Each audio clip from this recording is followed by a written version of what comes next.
The third stage of the electrical power system, distribution. So ఇప్పటివరకు మనం generation transmission గురించి discuss చేసాం. Distribution system గురించి మాట్లాడుకున్నాం.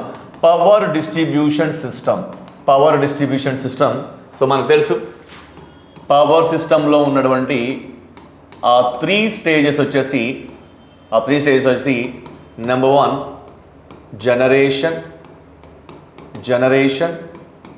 Number 2 transmission, number 3 distribution. So distribution system విషయానికి వచ్చినప్పుడు డిస్ట్రిబ్యూషన్ సిస్టమ్ అనేది it is the part of power system.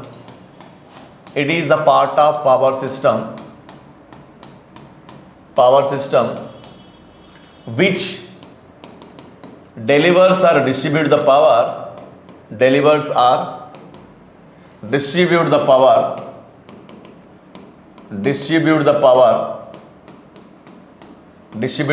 for local use,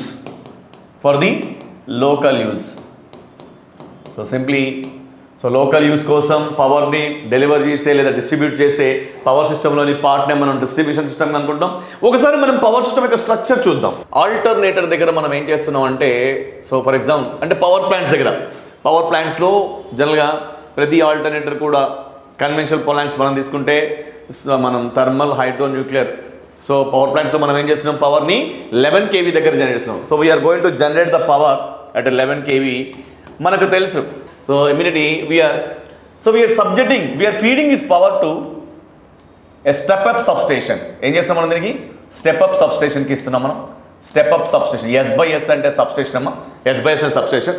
ఈ స్టెప్ అప్ సబ్స్టేషన్ ఏం చేస్తుందంటే క్లియర్గా చూడండి, 11 kVని కాస్త అంటే డిస్టెన్స్ని బట్టి నేను చూస్తున్నాను. డిస్టెన్స్ని బట్టి 132 kVనా లేదా 220 kVనా లేదా 400 kVనా ఇలా స్టెప్ అప్ చేస్తుంది. సో నేను 220 kV అనుకున్నా, 11 kV to 220 kV step up చేస్తుంది. ఈ పవర్ని ప్రైమరీ ట్రాన్స్మిషన్ లైన్కి ఫీడ్ చేస్తుంది. సో ఈ మధ్యలో మనకి ఇది ప్రైమరీ ట్రాన్స్మిషన్ లైన్ ఇదండి. సో మన స్టెప్ అప్ సబ్స్టేషన్ నుంచి పవర్ని దేనికి ఫీడ్ చేస్తున్నాం, primary transmission line. Step up substation నుంచి ఫీడింగ్ తీసుకుని ఈ ప్రైమరీ ట్రాన్స్మిషన్ లైన్ పవర్ని ఏ సబ్స్టేషన్కి ఇస్తుందంటే చూడండి, ప్రైమరీ సబ్స్టేషన్కి ఇస్తుంది. ప్రైమరీ సబ్స్టేషన్ దగ్గర మనం ఏం చేస్తుంటే ఈ 220 kVని మనం ఇక స్టెప్ డౌన్ చేస్తున్నాం. అంటే పవర్ ఆల్మోస్ట్ కొంత డిస్టెన్స్ ట్రాన్స్మిట్ చేసింది. ఇప్పుడు పవర్ వోల్టేజ్ని స్టెప్ డౌన్ చేయాల్సిన సమయం వచ్చింది. కాబట్టి 220 kVని మన ఇష్టం 66 kVకా 33 kVకా దేనికో మనం ఏం చేస్తున్నాము, step down. So 220 kV/66 kV అనుకుందాం. సమ్ టైమ్స్ ఇది 33 kV కూడా కావచ్చు స్టెప్ డౌన్. సెకండరీ ట్రాన్స్మిషన్ లైన్కి ఫీడింగ్ ఇస్తుంది. సెకండరీ ట్రాన్స్మిషన్ లైన్ మళ్ళీ ఇంకొక సెకండరీ సబ్స్టేషన్కి ఫీడింగ్ ఇస్తుంది. సెకండరీ సబ్స్టేషన్ ఏం చేస్తుంది, ఈ 66 kV అంటే ఇప్పుడు సెకండరీ సబ్స్టేషన్కి వచ్చిన వోల్టేజ్ ఎంత 66 kV. 66 kVని 11 kVగా స్టెప్ డౌన్ చేస్తుంది. అంటే ఇది స్టెప్ డౌన్ చేసింది. ప్రైమరీ సబ్స్టేషన్లో స్టెప్ డౌన్ చేస్తున్నాం వోల్టేజ్ని, సెకండరీ సబ్స్టేషన్లో వోల్టేజ్ స్టెప్ డౌన్ చేస్తున్నాం, కానీ స్టెప్ అప్ సబ్స్టేషన్లో మాత్రం వోల్టేజ్ స్టెప్ అప్ చేస్తున్నాం. సో ఇప్పుడు 11 kV ఈ సెకండరీ సబ్స్టేషన్ వచ్చేసి ఈ చూడండి primary distribution system or primary distribution system feed వస్తుంది. ఈ పవర్ అనేది ఫైనల్గా డిస్ట్రిబ్యూషన్ సబ్స్టేషన్కి ఇవ్వబడుతుంది. డిస్ట్రిబ్యూషన్ సబ్స్టేషన్కి ఇవ్వబడుతుంది. డిస్ట్రిబ్యూషన్ సబ్స్టేషన్లో 11 kVని మనం 0.4 kVగా స్టెప్ డౌన్ చేస్తాం. 0.4 kV అంటే 400 volts. సో ఫైనల్గా ఇది చూడండి లోడ్కి ఇవ్వడం జరుగుతుంది. ఇక్కడ single phase supply, 3 phase supply అవైలబుల్లో ఉంటాయి. ఇక్కడ సెకండరీ డిస్ట్రిబ్యూషన్ సిస్టమ్ ఇక్కడ లోడ్ అంటే దేనికి కనెక్ట్ చేస్తాం, లోడ్ అంటే ఇది కన్జ్యూమర్ టెర్మినల్స్ కదా, కన్జ్యూమర్ టెర్మినల్స్. ఒకసారి స్ట్రక్చర్ని మీరు అబ్జర్వ్ చేస్తే, క్లియర్గా అబ్జర్వ్ చేసినట్లయితే చూడండి, స్టెప్ అప్ చూడండి, ప్రైమరీ ట్రాన్స్మిషన్ లైన్ అంటే ఏంటి, the line which is connected between step up substation primary substation. So primary transmission line అంటే దేనంటాం మనం? ఏ లైన్ అయితే ప్రైమరీ స్టెప్ అప్ సబ్స్టేషన్కి ప్రైమరీ సబ్స్టేషన్కి మధ్యలో కనెక్ట్ అయిందో అది primary transmission line. Secondary transmission line అంటే ఏంటి?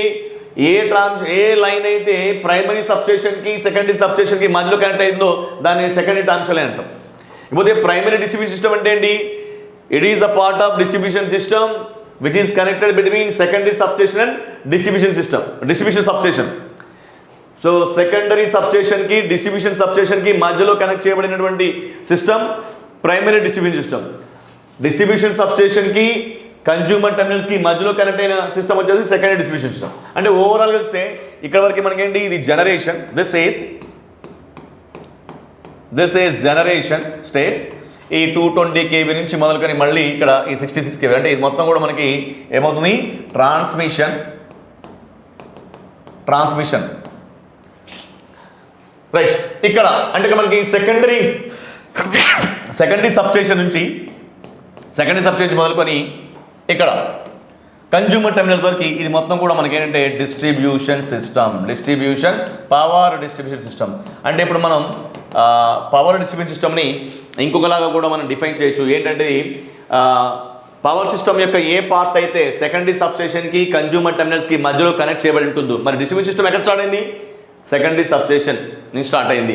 ఎక్కడతో ఎండ్ అవుతుంది? మనకి కన్జ్యూమర్ టెర్మినల్స్. కాబట్టి సెకండరీ సబ్స్టేషన్ మరియు ఈ కన్జ్యూమర్ టెర్మినల్స్ మధ్యలో కనెక్ట్ చేయబడినటువంటి పవర్ సిస్టంలోని పార్ట్ని మనం ఏమంటామంటే డిస్ట్రిబ్యూషన్ సిస్టమ్ అంటాం. The part of the power system, the part of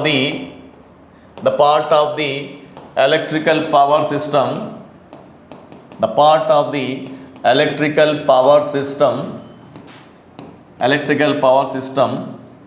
which is connected దేని మధ్యలో? which is connected between secondary substation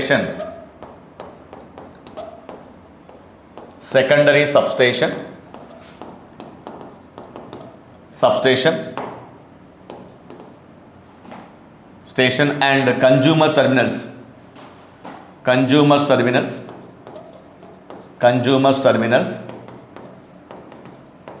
consumer టెర్మినల్స్కి సెకండరీ సబ్స్టేషన్కి మధ్యలో కనెక్ట్ చేయబడిన సిస్టమ్నే ఏమంటాం మనం?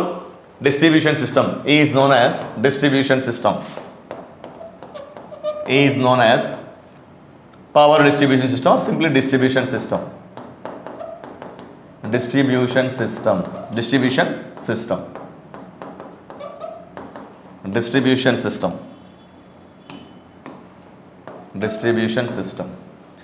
Hello my dear all ECET aspirants. ఈ అకాడమిక్ ఇయర్ గ్రేట్ ఇన్స్టిట్యూట్ ప్రతిష్టాత్మకంగా అందిస్తున్నటువంటి ఈసెట్ కోచింగ్ మీ అందరికీ తెలిసిందే. 999K కోర్స్ అందిస్తుంది. First year student 3 years validity, second year 2 years validity, third year స్టూడెంట్కి 1 year వ్యాలిడిటీ తోటి అందిస్తుంది.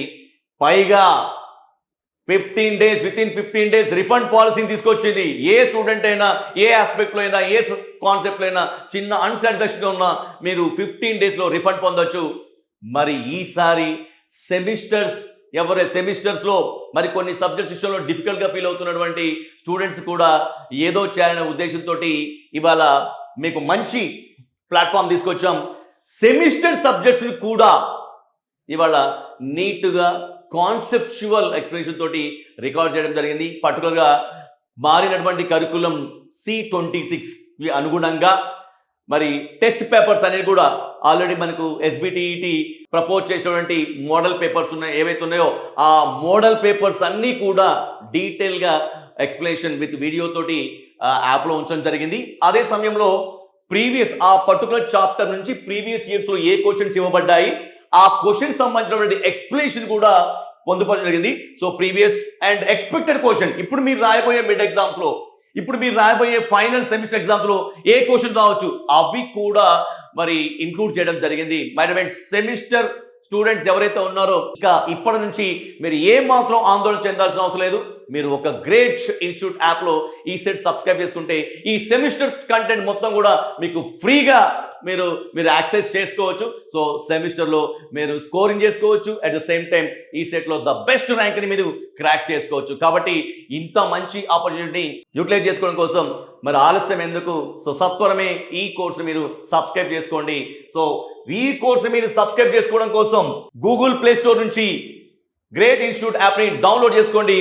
మరిన్ని వివరాలు పొందాలనుకుంటే క్రింద స్క్రోల్ అవుతున్నటువంటి నెంబర్కి కాల్ చేయండి.